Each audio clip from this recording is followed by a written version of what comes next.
हमारे पास है आपके लिए। एक कार्यक्रम है साहित्य संदर्भ में आत्मीय वार्तालाप, जिसमें वरिष्ठ साहित्यकार और अनुवादक श्री के.सी. अजय कुमार जी के साथ बातचीत होगी और संयोग से बातचीत मैं ही करने वाला हूं। और कार्यक्रम का संचालन करेंगे PRNSS कॉलेज जो कन्नूर केरल में है, उसके सहायक प्राध्यापक सुमित PV।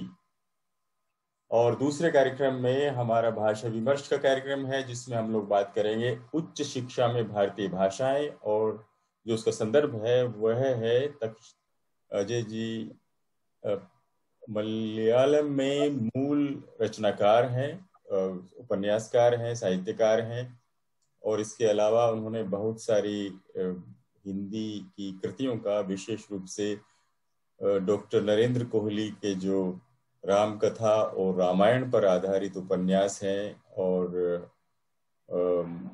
विवेकानंद पर आधारित उपन्यास है, उनका मलयालम भाषा में अनुवाद किया है।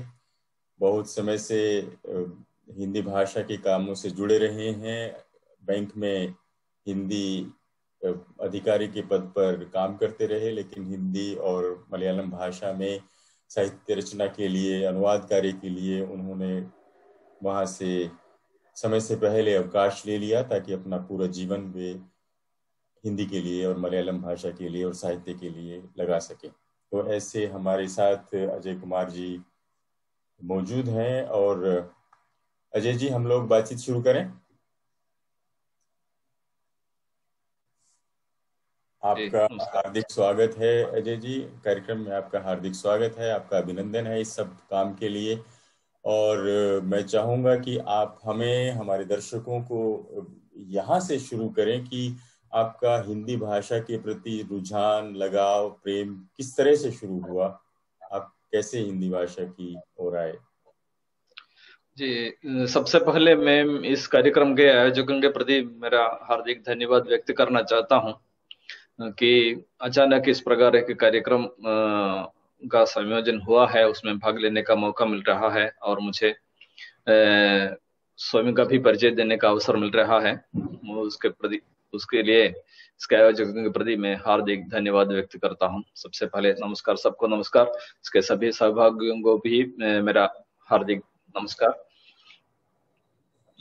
जी, वास्तव में बचपन से ही हिंदी के साथ मेरा संबंध रहा है। वो इस तरह से कि मेरी माँ अध्यापिका थी, हिंदी की अध्यापिका नहीं थी, मलयालम की अध्यापिका थी, लेकिन उनको हिंदी मालूम था, इसलिए बचपन से ही हिंदी माँ का इष्ट विषय रहा है। तो उन्होंने ध्यान रखा कि हिंदी के प्रति हम बच्चों का ध्यान रहे और हिंदी हम सीखें।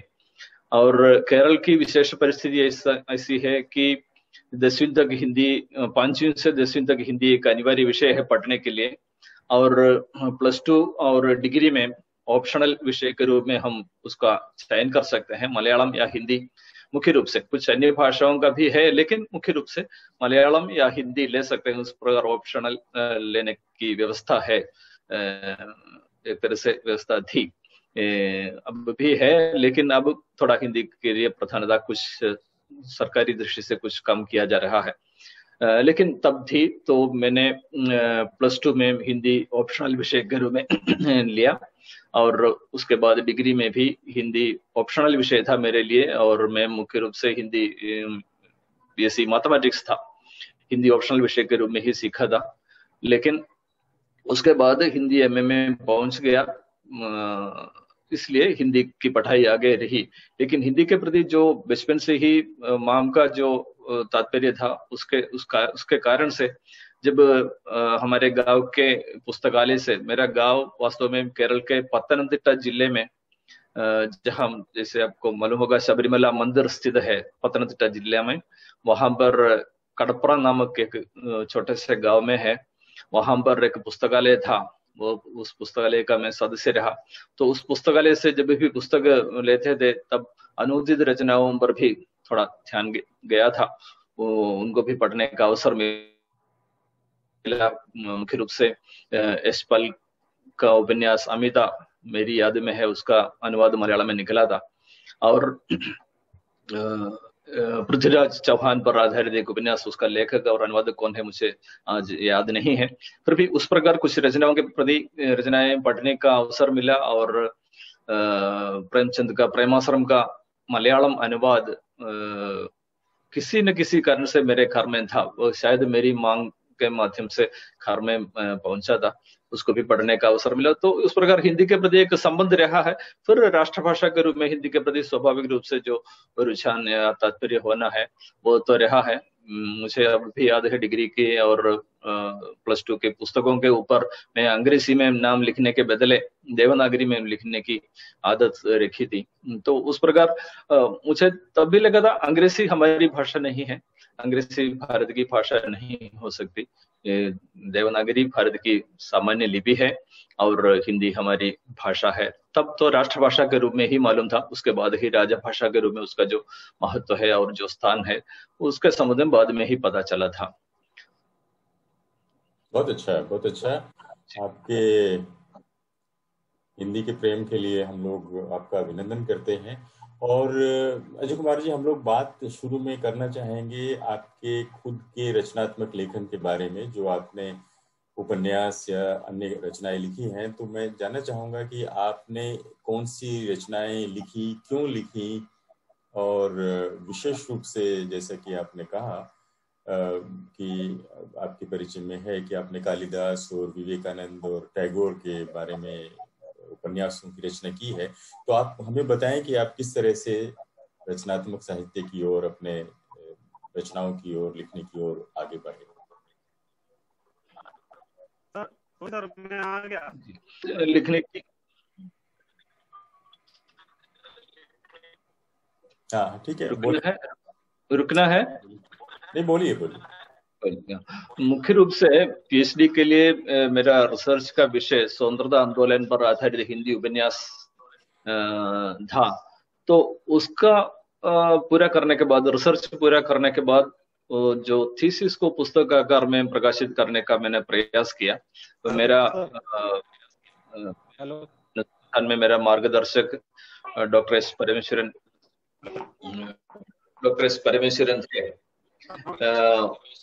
उनकी एक प्रकाशन संस्था थी, राष्ट्रीय हिंदी राष्ट्रभाषा संस्थान नाम से। तो राष्ट्रभाषा संस्थान की ओर से सबसे पहले मेरा थीसिस पुस्तकागार में प्रकाशित हुआ।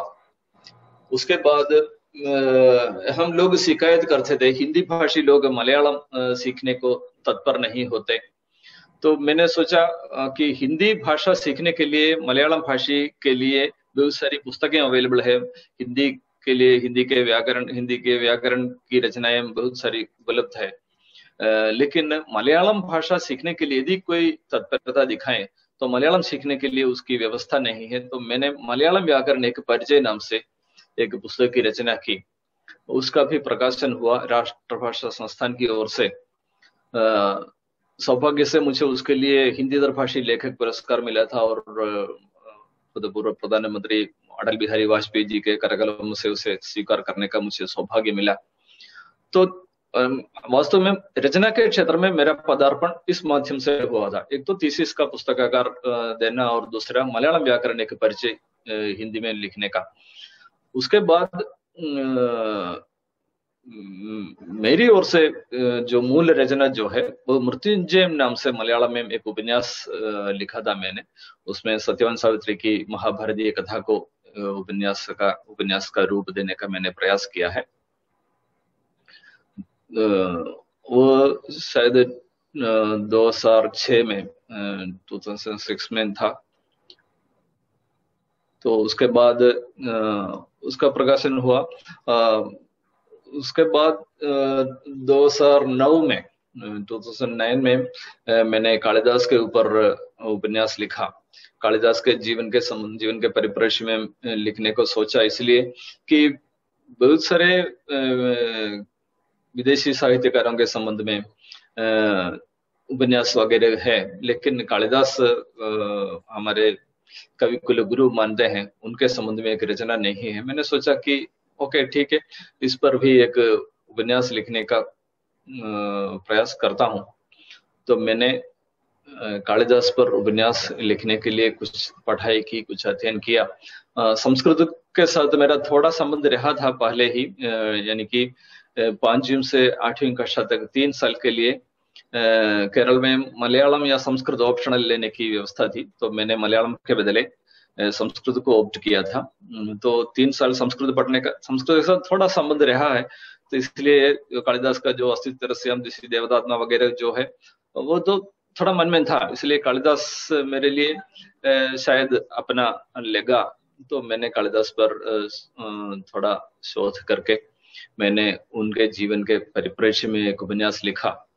तो लिखने के बाद मुझे लगा कि अच्छा लिखा है, मैं आत्मसंतृप्ति थी मेरे लिए, तो उसको प्रकाशित किया मलयालम में। उसके बाद उसका मैंने हिंदी रूपांतर मैंने तैयार किया। उसको अनुवाद कहना मैं नहीं चाहता, क्योंकि मैंने उसके आधार पर, मलयालम में जो प्रकाशित हुआ था उसके आधार पर हिंदी में तैयार किया, ऐसा मैं समझता हूँ। क्योंकि हिंदी भाषा की प्रकृति या हिंदी की संस्कृति के अनुसार उसको थोड़ा कहीं कहीं परिवर्तन जहां करना है, परिवर्तन भी किया है। मूल रूप से हिंदी और मलयालम दोनों भिन्न रचना मानता हूँ, तो उस प्रकार कालिदास पर लिखा। और मेरा तीसरा उपन्यास है रविंद्रनाथम नाम से, रविंद्रनाथ टैगोर के जीवन के परिप्रेक्ष्य में निकला था मलयालम में। उसके पीछे एक इतिहास है। मुझे केरल के एक ख्याति प्राप्त प्रकाशक DC बुक्स की ओर से टैगोर की कहानियों का मलयालम में अनुवाद करने का असाइनमेंट मिला। मैंने 111 कहानियों का हिंदी से मलयालम में अनुवाद किया, हिंदी के माध्यम से। मूलतः उन्होंने बंगला में लिखा, हिंदी के माध्यम से मैंने उसका मलयालम में अनुवाद किया। तो उस परिप्रेक्ष्य में कालिदास उपन्यास के लिए डॉक्टर आरसू जी, कालीकट विश्वविद्यालय के हिंदी विभाग के अध्यक्ष जो थे, उन्होंने कालिदास उपन्यास पर उन्होंने एक समीक्षा लिखकर प्रकाशित किया था, और उसको मुझे भेजते हुए उन्होंने अंत में एक वाक्य लिखा, आप टैगोर के ऊपर भी एक उपन्यास लिखने को सोच सकते हैं, आप कर सकते हैं करके उन्होंने आशीर्वाद स्वरूप और अनुदेश स्वरूप उस प्रकार लिखा। तो मैंने टैगोर के संबंध में लिखने के लिए सोचा, और टैगोर के, मैं समझता हूँ उनके भाव मन को एक औपन्यासिक रूप देने का मैंने प्रयास किया है। लगभग 1.5 साल में वो प्रकाशन योग्य हो गया, यानी कि पूरा करके और प्रकाशित किया, और मलयालम में 640 पेजेस है, तो थोड़ा बड़ा उपन्यास है। और उस बीच आदि शंकराचार्य के जीवन के परिप्रेक्ष्य में भी मैंने एक उपन्यास लिखा। शंकराचार्य के जीवन के माध्यम से अद्वैत वेदांत का परिचय देने का मैंने प्रयास किया है।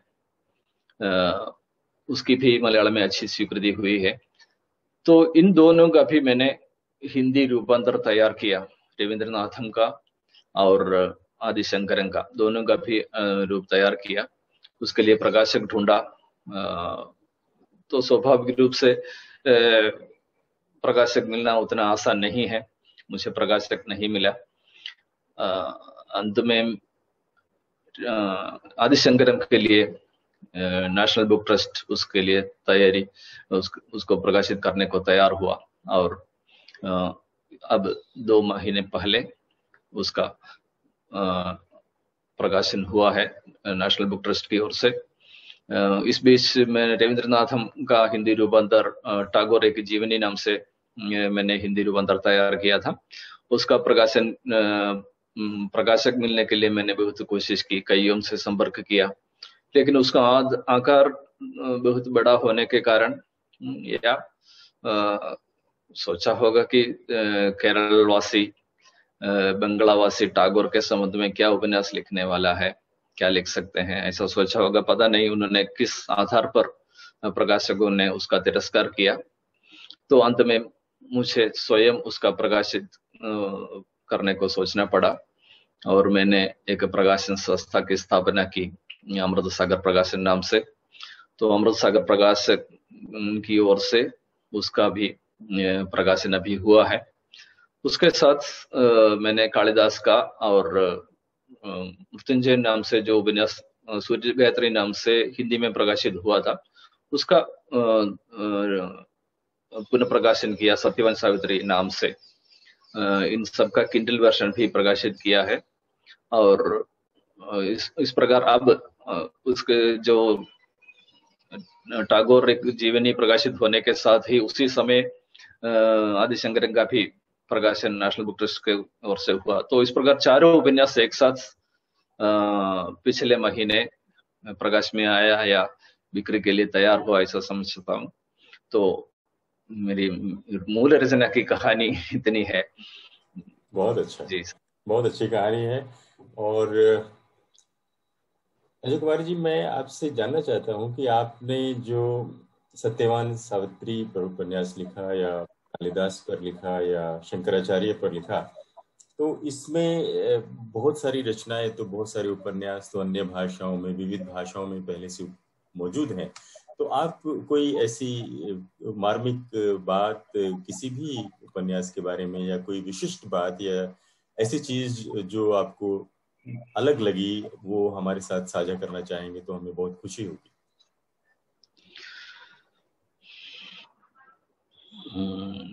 तो उसके संबंध में मैं क्या बताऊं। सत्यवान सावित्री उपन्यास के संबंध में बताना है तो उसका हिंदी रूपांतर तैयार करके मैंने नरेंद्र कोहली जी को भेजा था। उन्होंने उसमें थोड़ा बहुत भूल सुधार किया और कुछ सुझाव दिया, करेक्शंस दिया। तो उनकी सुझाव के आधार पर उसका हिंदी में प्रकाशन हुआ है। तो मेरे ख्याल से उनको भी लगा होगा कि यह प्रकाशन योग्य है। तो सत्यवान सावित्री कथा के माध्यम से मैंने यही संदेश देने का प्रयास किया है, मृत्यु अवश्यम भावी है, वह कभी भी हो सकती है, कोई रोक नहीं सकता। लेकिन कुछ ऐसे प्रयास भी हो सकते हैं जिसके माध्यम से जीवन की रक्षा कर सके। तो उस दृष्टि से संभव है या संभव नहीं है पता नहीं, सत्यवान का जीवन क्यों बच गया, सावित्री की पातिव्रत्य के कारण बच गया, या मृत्युंजय मंत्र, मृत्युंजय होम या यज्ञ चलाने के कारण हुआ, या केवल सावित्री को यह आभास हुआ कि उनकी मृत्यु हुई है, कि एक तरह से ज्योतिष की दृष्टि से उनकी मृत्यु का एक पूर्व सूचना थी। तो सावित्री, किसी ज्योतिषी ने ऐसा कहा होगा कि इनकी मृत्यु इस अमुक समय पर होने वाली है, तो वो डर सावित्री के मन में रही होगी। उस कारण से जब सत्यवान कहीं सो गए हों या कहीं अचानक मूर्छा हुई हो, तो सावित्री को लगा होगा कि उनकी मृत्यु हुई है। तो एक आभास रहने के कारण हुआ होगा। वो क्यों हुआ उसमें स्पष्ट नहीं है, लेकिन ये अवश्य है कि हमारी मृत्यु किसी भी कारण से कभी भी हो सकती है। उसके लिए कुछ विशेष कारण की आवश्यकता नहीं है, कुछ विशेष कारणों से हो भी सकता है। तो उस प्रकार मृत्यु उसकी चर्चा का विषय है। और कोहली जी ने कहा है वो ठीक है, तो मैं उसको सिरोधार्य मानता हूँ। आपसे ये पूछता हूँ अजय कुमार जी कि क्या आपको सत्यवान सावित्री की कथा, जैसी वो मूल रूप से हम जानते हैं कि सावित्री सत्यवान को मृत्यु के मुंह से छीन कर ले आई, उसमें विश्वास है आपका? क्योंकि उसके पीछे एक कहानी है। मैं लिखा को मेरी पत्नी कुछ रोगावस्था में थी, उनकी चिकित्सा के लिए हम एक स्वामी जी के पास गए थे। स्वामी जी का मतलब वो दिव्यता के कारण नहीं है, वे आयुर्वेद आचार्य थे। तो वास्तव में उन्होंने कहा कि यदि कोई चाहे कि कोई मरने के बाद, यदि कोई चाहे, बंधु बांधव या कोई चाहे कि इनकी मृत्यु के बाद मैं आगे जी नहीं सकता, मैं आगे इस कमरे के बाहर नहीं जा सकता, इनको वापस आना ही है, इनको जीवित होना ही है, उस प्रकार यदि साथी को लेके कि इनको छोड़ना नहीं है, तो जितनी तीव्रता से वो इच्छा करता है, उस तीव्रता के बल पर हो सकता है जीवन वापस आ जाए। तो उस प्रकार उन्होंने कहा। तो और उन्होंने कहा, इसका एक अच्छा उदाहरण है सत्यवान सावित्री कहा था। वास्तव में स्वामी जी ने एक डॉक्टर की कहानी बताई थी। डॉक्टर की किसी बिंदु का डॉक्टर ने ऑपरेशन किया, ऑपरेशन के बाद उसकी मृत्यु हुई। तो डॉक्टर ऐसी स्थिति में था, बाहर जाकर ये तो बता नहीं सकता था कि इनकी मृत्यु हुई है मेरे हाथों, मैंने ऑपरेशन किया लेकिन मैं बेच नहीं सका। तो ऐसा वे वापस बाहर आकर बता नहीं सकते। ऐसी स्थिति में डॉक्टर को किसी भी दृष्टि से इसको वापस लाना ही था। वो मन ही मन चाहा और डॉक्टर ने खुद स्वामी जी से कहा है, ऐसी स्थिति हुई, मुझे उनको जीवित ही कमरे के बाहर आना चाहिए था, आना था। तो मैंने ऐसी इच्छा की और वह सफल हुआ, ऐसा डॉक्टर ने बताया। उस प्रकार एक इंसिडेंट इस स्वामी जी ने कहा। तो हो सकता है वो संभव हो। दुनिया में क्या क्या होता है, क्या क्या संभव होता है, हम कई चीजें हमारे विश्वास, हमारी कल्पना, उन सबके परे हैं। कुछ भी हो सकता है दुनिया में। अचानक किसी का कोई रोग नहीं होगा, ऐसे ही बैठ गया, ऐसे ही मर गया। रोग के कारण वर्षों तक पड़े रहते हैं लेकिन मरते नहीं हैं। तो इस प्रकार दुनिया में घटनाएं या मृत्यु या बेचने की घटनाएं कई होते हैं। कुछ लोग मोर्चरी में लेटे रहने के बाद भी जीवित हो उठते हैं। ऐसा कुछ, सब कुछ संभव है इस दुनिया में। क्या संभव है या क्या संभव नहीं है, इसकी सूचना हमें नहीं है, इसका पूर्वाभास हमें नहीं है, ऐसा मैं सोचता हूँ। ठीक है, ठीक है अजय कुमार जी। तो जिसको हम लोग कहते हैं कि थोड़ा मजाक में पूछे कि वहां तो सत्यवान की मृत्यु हुई और सावित्री उनको बचाने के लिए गई, लेकिन अगर इसके विपरीत होता तो क्या सत्यवान भी जाता या नहीं जाता? सत्यवान भी जाता। वो तो ऐसा नहीं है कि वो पुरुष होने से या स्त्री होने से हुआ है। वो मन तो कम से कम मन सबका एक तरह से है। किसी के प्रति प्रेम हो, किसी के प्रति आकांक्षा हो, ये सब पुरुष को भी हो सकता है, स्त्री को भी हो सकता है, और वितृष्णा भी। और ओके, ओ मर गई तो ठीक है, जाने दो, ऐसा सोचने वाले भी हो सकते हैं। तो वो सब निर्भर है, व्यक्ति निर्भर है। वो किसी का हुआ है, किसी का नहीं हुआ, ऐसा हम नहीं बता सकते हैं। बहुत अच्छा, बहुत अच्छा, बहुत अच्छा। तो अजय कुमार जी, अब हम चलते हैं आपके अनुवाद कार्य की। जब आपकी बातों से ही लगा कि आप जो आपके मुख्य उपन्यासों का आपने अनुवाद किया, खास तौर से डॉक्टर नरेंद्र कोहली के उपन्यासों का, उससे पहले ही आप अनुवाद कार्य में गए थे। शायद आपका कार्य भी, दफ्तर का कार्य भी अनुवाद से ही जुड़ा है। और उससे पहले आपने रविंद्रनाथ टैगोर की कहानियों का अनुवाद किया, जो हिंदी के माध्यम से किया, बांग्ला कहानियों का। तो आपकी प्रवृत्ति तो अनुवाद की तरफ हुई। तो मैं आपसे ये जानना चाहता हूँ कि अनुवाद को आपने क्यों अपनाया, एक तो बात ये। फिर दूसरी बात ये कि आपने पौराणिक उपन्यासों को ही अनुवाद के लिए क्यों चुना? आपके पास जो आधुनिक रचनाकार हैं, जो आधुनिक विषयों को लेकर लिख रहे हैं, उनको भी अनुवाद करने की का कार्य हो सकता था, उसके भी तरफ आप जा सकते थे। तो आप ये कृपया बताएं कि एक तो आपका रुझान क्यों हुआ अनुवाद की तरफ, और दूसरे आपने पौराणिक उपन्यासों को ही ज्यादा तरजीह क्यों दी, ज्यादा प्राथमिकता क्यों दी? वास्तव में मेरा पेशा ही एक अनुवादक का था। ऐसा शुरू हुआ था। मैं सबसे पहले नेशनल इंश्योरेंस में हिंदी अनुवादक के रूप में मैंने ज्वाइन किया था 88 में। लगभग 2 साल वहां अनुवादक के रूप में काम किया, और उसके बाद इंडियन ओवरसीज बैंक में हिंदी अधिकारी के रूप में नियुक्ति हुई।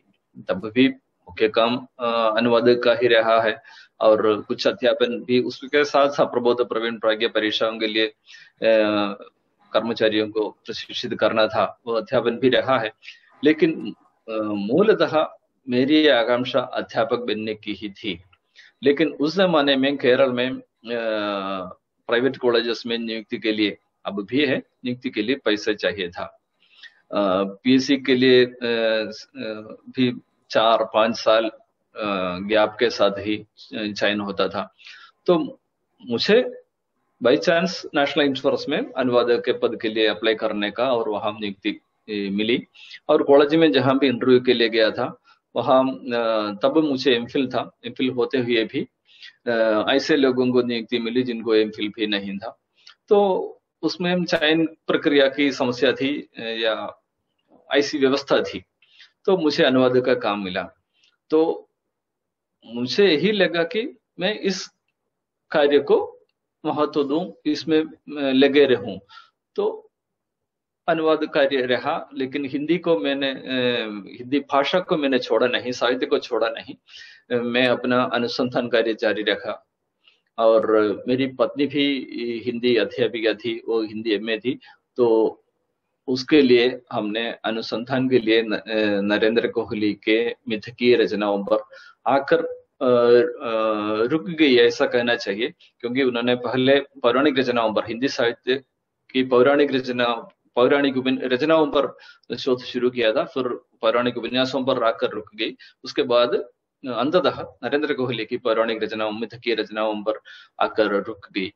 तो उस प्रकार उनका भी कार्यक्षेत्र साहित्य के साथ रहा, यानी कि वह अध्यापिका थी, वो अनुवाद शोध कार्य भी जारी रखी। तो इस प्रकार बैंक में होते हुए भी मैं साहित्य से जुड़े रहा। और इसलिए स्वाभाविक रूप से जब सिंधु, मेरी पत्नी, नरेंद्र कोहली के उपन्यास अभिज्ञान का अध्ययन किया और मुझे भी पढ़ने को दिया, मैंने पढ़ा। तो मुझे लगा कि मलयालम में ऐसी कोई रचना नहीं है। कृष्ण कुचेल संबंध को इस प्रकार आधुनिक कर्म सिद्धांत के आधार पर इन्होंने प्रस्तुत किया है, इसका मलयालम में आना चाहिए। हम दोनों ने मिलकर सोचा और हम दोनों ने मिलकर उसका अनुवाद किया, उसका प्रकाशन हुआ। तो उसके बाद रामकथा पर आधारित उनके उपन्यास का अध्ययन किया। तो लगा कि किसी भी भाषा में एक महत्वपूर्ण रचना है, तो मलयालम में ऐसी कोई रचना नहीं है, मलयालम में भी यह आना चाहिए। तो हमने उसका मलयालम अनुवाद करने की कोशिश की, करने की शुरू की। और लगभग 2 साल में वो प्रकाशन के लिए तैयार हो गया। डीसी बुक्स कोटम की ओर से उसका प्रकाशन हुआ। तो वो स्वाभाविक था कि सिंधु का अनुसंधान का विषय पुराण रहा, तो पुराणी की रचनाओं के साथ जुड़ने का मौका मिलना और उसमें लग जाना स्वाभाविक था। तो उनका तो आगे भी उनके महासमर, महाभारत पर आधारित उपन्यासों पर ध्यान पड़ा। तो उसको पढ़ने से भी लगा कि मलयालम साहित्य में ऐसी कोई रचना नहीं है। कई रचनाएं हैं महाभारत पर आधारित, कई छोटी छोटी रचनाएं हैं, यानी कि महासमर की तुलना में छोटी छोटी रचनाएं हैं। तो इतनी बड़ी रचना, इतनी गहनता के साथ, इतनी क्या बताऊं, आधुनिक संदर्भ को उसके साथ मिलाते हुए इतने महत्वपूर्ण रचना मलयालम भाषा में आना ही चाहिए। तो इतना बड़ा होते हुए भी, इतने भागों में होते हुए भी, हर भाग लगभग 600 पेजेस है। तो हमने सोचा कि ठीक है, हम करना शुरू करते हैं, बाकी देखा जाएगा करके हमने शुरू की। तो उसके लिए भी प्रकाशक मिला और अंततः 8 खंडों का प्रकाशन हुआ। उसके आगे तो धर्मस्तत्वजी, उनका महाभारत का अध्ययन जो है उसका भी अनुवाद किया, उसको भी प्रकाशित किया। उस बीच उनको विवेकानंद पर आधारित उनकी रचना न भूत भविष्य के लिए व्यास सम्मान मिला, तो उसके लिए भी हमने उनसे अनुमति रिक्वेस्ट की। हमने मैंने, क्योंकि सिंधु 2010 में उनकी मृत्यु हुई थी, आगे पूरा काम मैंने अकेले किया है। तो मैंने उनको लिखा कि इसका अनुवाद करना चाहता हूं, तो उन्होंने अनुमति दे दी। तो मैंने उसका भी अनुवाद किया। तो उस प्रकार सिंधु का अनुसंधान विषय पुराण होने से पुराण के साथ जुड़ गया, ऐसा समझता हूं। अन्यथा हो सकता है मैं दूसरे विषयों पर ध्यान देता। पौराणिक विषयों पर ध्यान देने के कारण वो मेरे साथ सामने आता रहा विषय, और रचनाएं आती रही, और संदर्भतः टागोर की रचनाओं पर कहानियों का अनुवाद करने का असाइनमेंट मिला, इसलिए टागोर की रचनाओं का मैंने किया है। नहीं तो टागोर की रचनाओं का करने का मैं सोच भी नहीं सकता था, सोचता ही नहीं। लेकिन डीसी बुक्स की ओर से पूछा कि कर सकते हैं कि नहीं, मैंने कहा करूंगा, और उन्होंने गोरा का भी अनुवाद करने को दिया। तो उस दृष्टि से केवल पौराणिक में जुड़े नहीं रहा, मैंने सामाजिक टागोर की रचनाओं का भी किया है, कहानियों का भी किया है। तो इसको छोड़कर सामान्य चर्चित उपन्यासों पर ध्यान देने का समय ही मुझे नहीं मिला। इतने सालों में अब 40 लगभग 39 रचनाओं का प्रकाशन हुआ है, और वो भी छोटी छोटी रचनाएं नहीं है, एवरेज 500 पृष्ठों की है। एवरेज लेंगे तो 500 पृष्ठों की 40 रचनाओं का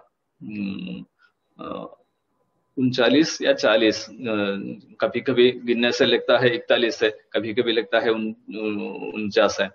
तो ठीक है, उतनी रचनाओं का मैंने किया है, तो बाकी विषयों पर ध्यान देने का समय ही मुझे नहीं मिला।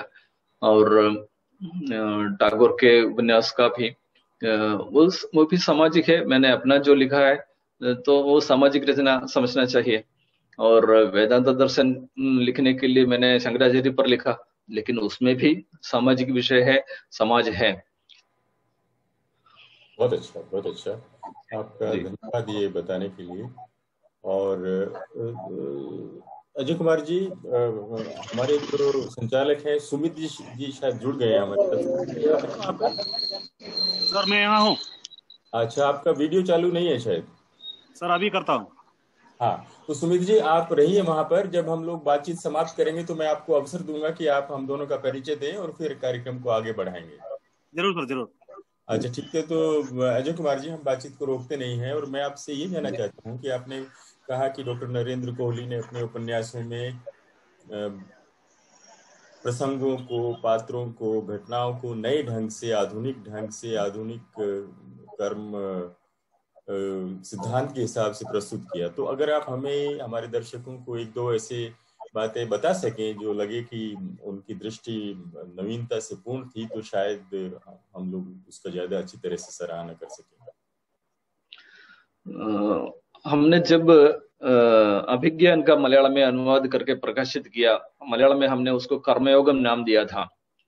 लगभग उसी काल में KR नारायणन भारत के राष्ट्रपति बने।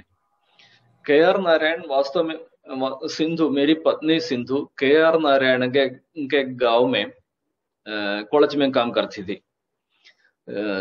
KR नारायणन प्रेसिडेंट बनने तक वहां के लिए रास्ता उतना अच्छा नहीं था कि कभी कभी बसेस जाती थी, एक तरह से गांव था। लेकिन KR नारायणन के प्रेसिडेंट बनते ही वहां का रास्ता सब ठीक हो गया। वे वहां आते नहीं थे, वहां रुकते नहीं थे, लेकिन उनकी बहन वहां रहती थी, उनके घर की ओर रास्ता साफ हो गया, अच्छा हो गया, और उनका घर अच्छा बना।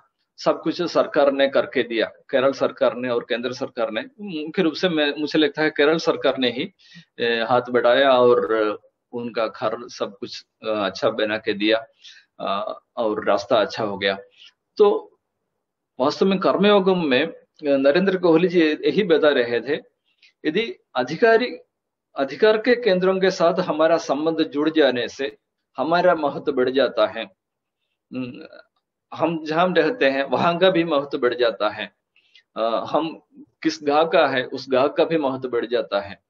व्यक्ति का और गांव का सब कुछ, सारे माहौल का महत्व बढ़ जाता है। उसका एक उदाहरण नरेंद्र कोहली जी ने इस जो हमने उड़वूर गांव में हमने जो देखा है, उसका नरेंद्र कोहली जी ने पौराणिक कथा कृष्ण कुचेल संबंध की कथा के माध्यम से हमारे सामने उपन्यास के रूप में लिख कर रखा था। हमें आश्चर्य हुआ था। इस प्रकार वास्तव में कृष्ण कुचेल संबंध के संबंध में किसी ने भी कभी भी ऐसा नहीं सोचा होगा। कृष्ण के साथ संबंध के कारण ये स्वाभाविक रूप से सुदामा को कुचेल को मिल रहा था, ऐसा किसी ने भी नहीं सोचा होगा। लेकिन वो कृष्ण की दिव्यता नहीं है, लेकिन एक तरह से दिव्यता भी है। कृष्ण ने उसमें कुछ नहीं किया, लेकिन संबंध के कारण इस प्रकार का हुआ है, वो एक अच्छा उदाहरण है। और महाभारत के संदर्भ में वैसे भी कहा जाता है,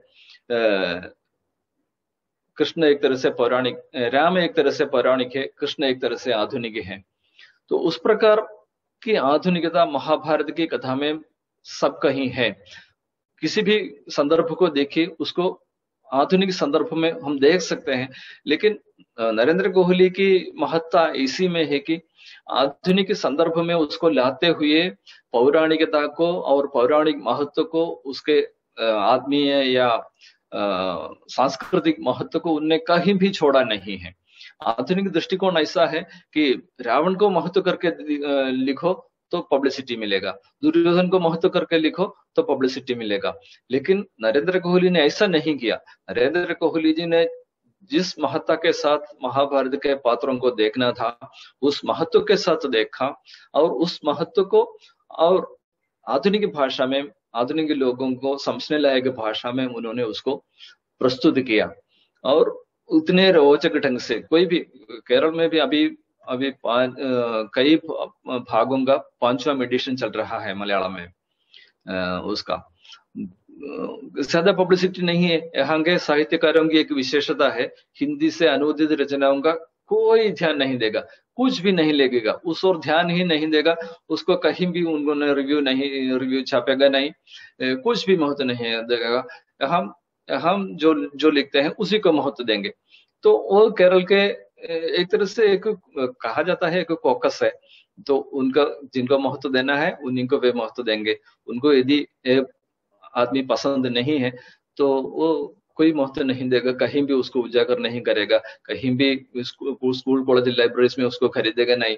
तो इस प्रकार एक कॉकस और वो सब चालू है। मैं कहीं भी उतना संबंध बनाने के लिए जाता नहीं, इसलिए 5 एडिशन हुआ है, नहीं तो 50 एडिशन होना चाहिए था अभी तक, ऐसा मैं समझता हूँ। जी आवाज नहीं आ रही। बहुत अच्छा कहा आपने अजय कुमार जी, बहुत अच्छे उदाहरण भी दिए आपने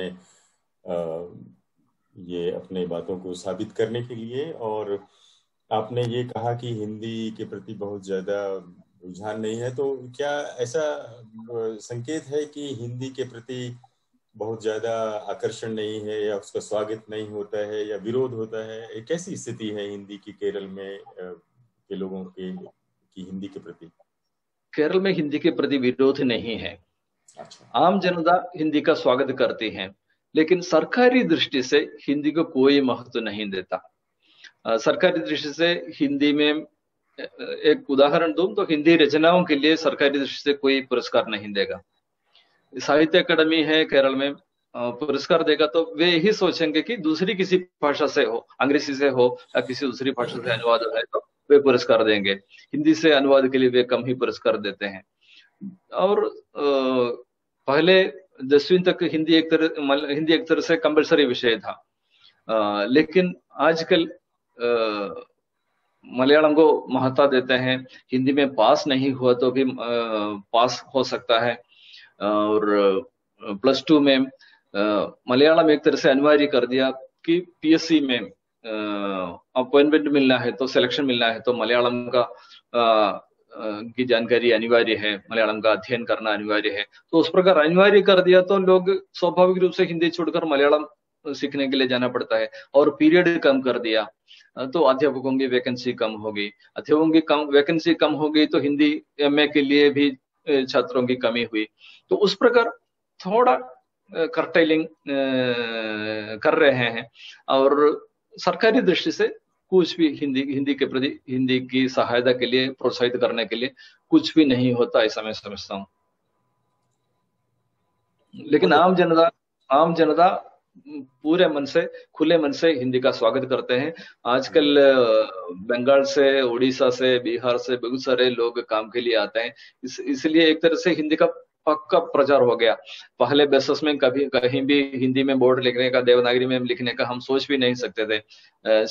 लेकिन आजकल एर्नाकुलम वगैरह जगहों में हिंदी में भी, देवनागरी में भी बोर्ड लिखना शुरू किया है।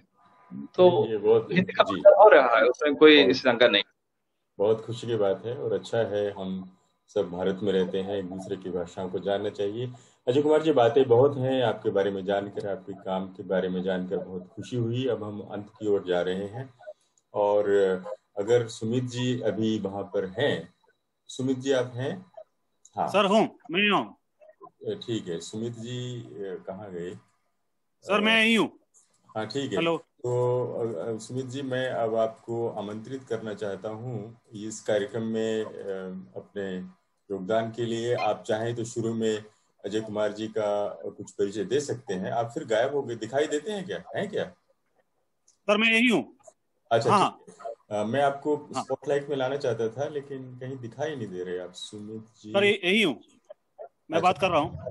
तो ठीक है सुमित जी, आपको मैं ये मंच देता हूँ। आप कृपया कार्यक्रम को आगे चलाएं और मेरी तरफ से हार्दिक धन्यवाद आपका अजय कुमार जी, और सभी हमारे श्रोताओं को, हमारे विद्वज्जनों को हार्दिक आभार हमारे साथ बने रहने के लिए। और सुमित जी, आप भले ही परिचय है, लेकिन हमारे दोनों वक्ताओं का थोड़ा परिचय भी दे दें, कोई बात नहीं, आप भले ही, हाँ लेकिन परिचय भी दें सुमित जी। जरूर सर, कर्नाटक सर, जरूर। बहुत बहुत बहुत धन्यवाद कि अजय कुमार सर को और राजेश कुमार सर को सुनना बड़ा लाभदायी रहा। और मैं माफ़ी चाहूँगा कि शुरुआत में तकनीकी कारणवश मुझे जूम मीटिंग से बाहर जाना पड़ा, लेकिन अभी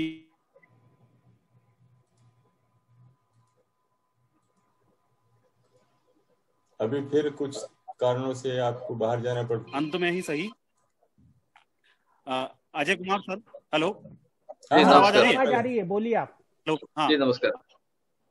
अजय कुमार सर, असल में जी अजय कुमार सर नमस्कार। का, हाँ, अजय कुमार सर का बायोडाटा देखते हुए मुझे बिल्कुल आश्चर्य लगा कि जिन्होंने 39 किताबों की रचना की है, उसमें से हिंदी मूल में 6 किताबों की रचना, और मलयालम से हिंदी में अनुवाद के 2 किताबें, और मलयालम मूल में 4 किताबें, हिंदी से मलयालम में अनुवाद 24 किताबें। मैं पूरी तरह इस बात से वाकिफ हूँ कि अनुवाद एक ऐसा काम है जिसमें पूरी तरह लगन और दोहरा दायित्व होता है अनुवादक का। और जिस तरह हम लोग एक भाषा सीखते हुए उस भाषा के द्वारा किसी दूसरी भाषा में जाना है, तो हमें बहुत ज़्यादा मेहनत की ज़रूरत पड़ती है, और हमेशा शब्दों के बारे में हम लोग सोचते रहते हैं।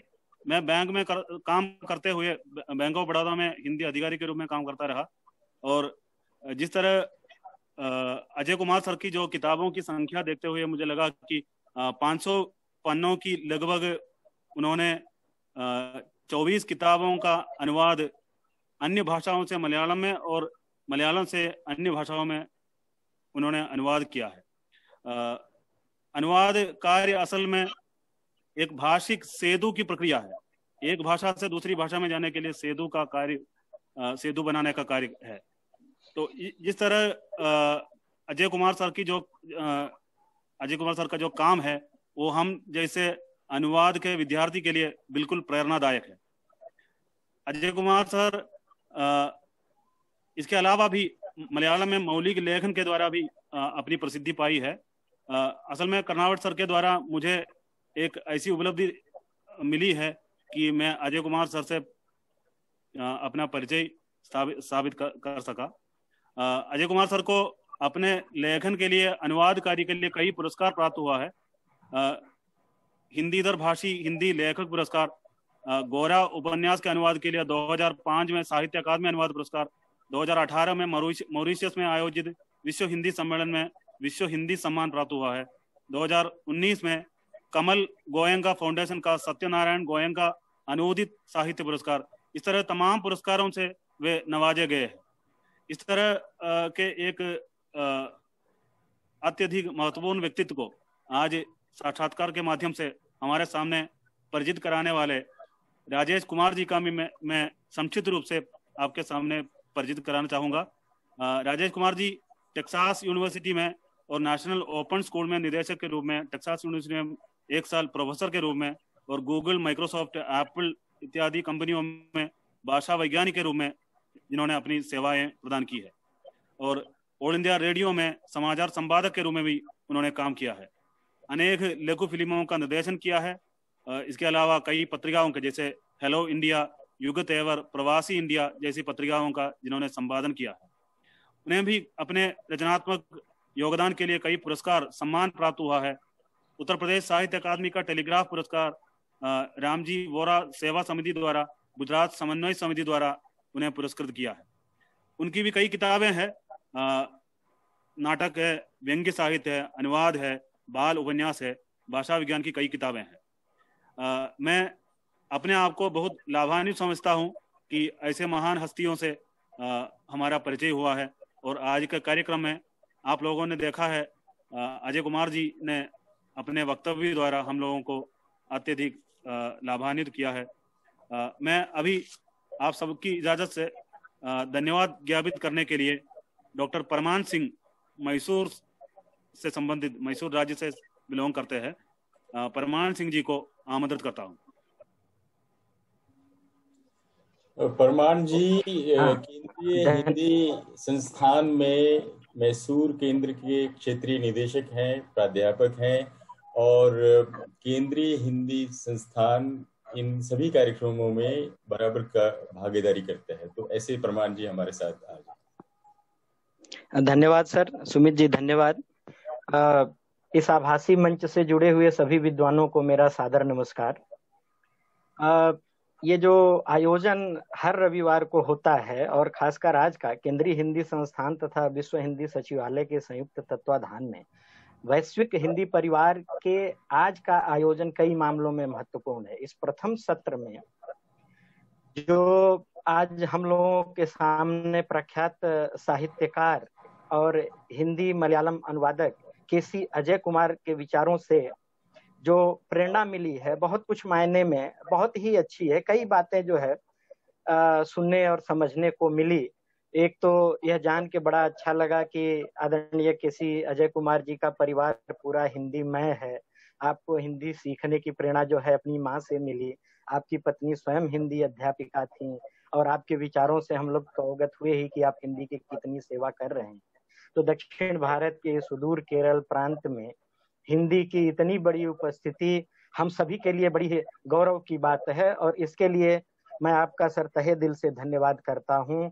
और आपने अपना अमूल्य समय देकर अपने विचारों से हम लोगों को अवगत कराया, इसके लिए मैं केंद्रीय हिंदी संस्थान की तरफ से और इन सभी आयोजक जो संस्थाएं हैं उन सभी के तरफ से मैं हार्दिक धन्यवाद करता हूं। दूसरे सर, विचार तो आपके थे, बहुत अच्छे विचार थे, लेकिन इन विचारों के प्रकटीकरण में आदरणीय हमारे जो आज के साक्षात्कारकर्ता हैं आदरणीय राजेश जी का बहुत ही महत्वपूर्ण योगदान रहा है। उन्होंने ऐसे चुन चुन के प्रश्न और ऐसे सामयिक प्रश्न किए हैं, तभी इस प्रकार के विचारों का प्रकटन हुआ है। तो मैं इन सुव्यवस्थित प्रश्नों हेतु मैं आदरणीय राजेश कुमार जी का जो है हार्दिक धन्यवाद करता हूँ। सर धन्यवाद जी। जैसे मैंने शुरू में कहा है आयोजन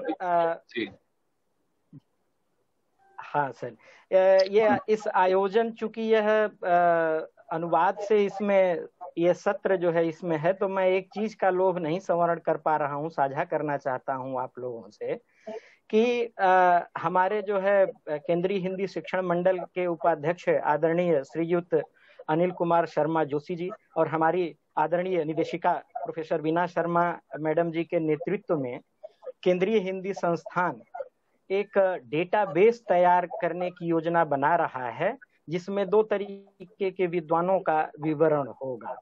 पहला तो ऐसे विद्वान होंगे जो अहिंदी भाषी होते हुए भी हिंदी में मौलिक सृजन का, मौलिक लेखन का कार्य करते हुए हिंदी को समृद्ध कर रहे हैं, और दूसरे ऐसे विद्वान जो हिंदी से अन्य भारतीय भाषाओं में एवं अन्य भारतीय भाषाओं से हिंदी में अनुवाद करके हिंदी के साथ साथ समस्त भारतीय भाषाओं की समृद्धि में योगदान कर रहे हैं। तो इस तरीके के डेटाबेस बनाने की जो है हमारे यहाँ योजना चल रही है, इसकी औपचारिक घोषणा जो है केंद्रीय हिंदी संस्थान के सक्षम पदाधिकारियों द्वारा उचित समय पे की जाएगी। लेकिन चूंकि यह अनुवाद से संबंधित सत्र था तो मैंने सोचा थोड़ी सी जानकारी जो है शेयर करना जरूरी है इस मामले में। तो अब मैं अपनी बात खत्म करता हूं और आज के लिए डॉक्टर केसी अजय कुमार जी, आदरणीय राजेश कुमार जी, हमारी निदेशक महोदया प्रोफेसर बीना शर्मा जी और इस आभासी मंच से जुड़े हुए तमाम लोग, शायद कुछ लोगों के नाम मैं नहीं जानता हूं, जवाहर कर्नावट जी, राहुल देव जी, जापान से जुड़े तोक्यो मिजोकामी जी, गंगाधर बानोडे जी, एक बहुत ही बुजुर्ग तमिलनाडु से जुड़ी हुई मैडम राजलक्ष्मी जी, वो हमेशा हिंदी के इस कार्यक्रम में उपलब्ध रहती हैं, जयशंकर बाबू जी और अन्य विद्वान जिनका नाम अगर छूट गया हो तो मैं क्षमा चाहूंगा। अन्य विद्वान जिन्होंने अपना अमूल्य समय दिया है, यहाँ पे तत्पर रहे और कुछ ग्रहण किया, मैं आप सभी का केंद्रीय हिंदी संस्थान की तरफ से हार्दिक धन्यवाद ज्ञापन करता हूँ। धन्यवाद सर।